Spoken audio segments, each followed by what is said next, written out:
Essay: A strong central government, as the Founding Fathers wished. Conservative politicians and commentators who dispense lies to further their agenda have made it their mission to convince Americans that we as a people will be better off with a central government with limited powers, and that the Founding Fathers vehemently fought to maintain a government with restricted authority. If someone chooses to believe America will be better off with a central government with limited authority, that is their choice. But when conservative advocates assert the Founding Fathers wanted a weak central government, to put it simply, they are damn liars. The Founders were not a monolithic group, but men with varying ideas. There were Founders who wanted a limited government. These men were called anti-federalists. And there were Founders who decided the country would be better off with a federal government with vast powers. These men were called Federalists. These two groups would battle over the fate of the country, and there would be a winner, the Federalists. The Federalists were able to dominate the Constitutional Convention and the ratification process in 11 of the 13 states. After June of 1788, the United States would be governed by a totally different constitution, which granted the federal government immense powers. What were the differences between the Articles of Confederation and the new Constitution? Under the Articles of Confederation, the central government lacked the power to regulate trade, levy taxes, and impose tariffs. Furthermore, Congress could not authorize uniform paper currency or coinage. As a result, money from many states and of differing values was in circulation. The central government also lacked control over foreign affairs, allowing a deplorable situation in which individual states could send envoys to foreign states. Some states had created their own armies, others their own navies. In rare instances, when the Congress could agree to enact legislation, there was no judicial system to enforce the laws. This would all change. Under the new Constitution, the federal government had the power to levy taxes, regulate trade, impose tariffs, raise troops to quell uprisings, control foreign affairs, and create a judicial system to enforce laws.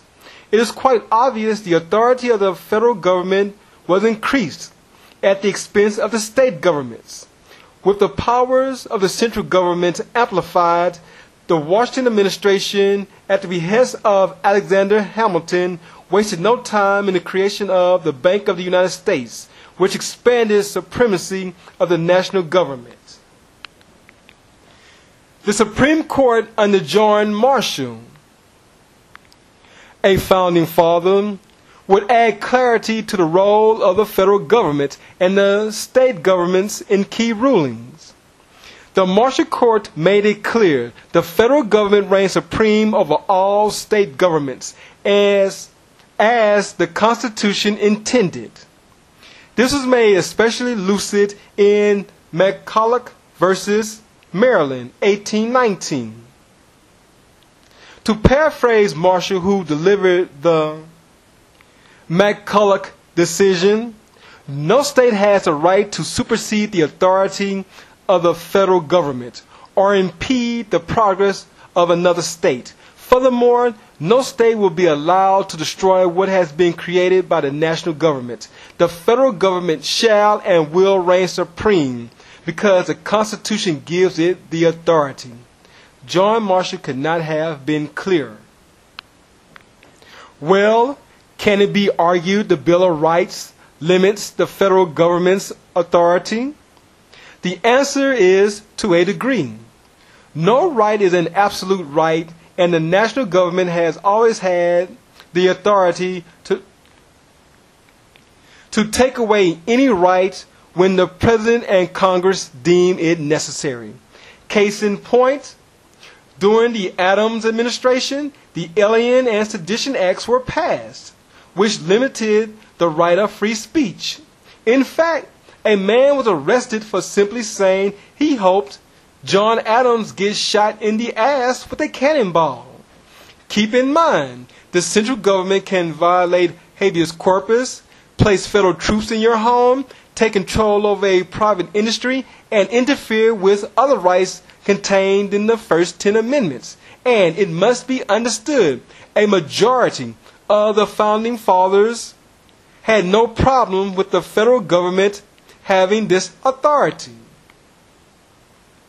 In conclusion, people must remain aware that when conservatives assert the founding fathers wanted a government with limited powers, they are speaking about a minority of the founders who lost the argument the moment the Articles of Confederation became defunct. Let us use logic in the dispute of whether or not a majority of the founders wanted a government with limited or expansive powers. One only has to compare the Articles of Confederation with the Constitution written in 1787, and it should become quite obvious that the federal government's authority expanded. But who has time for logic when defending an agenda is more important than the historical facts or any facts?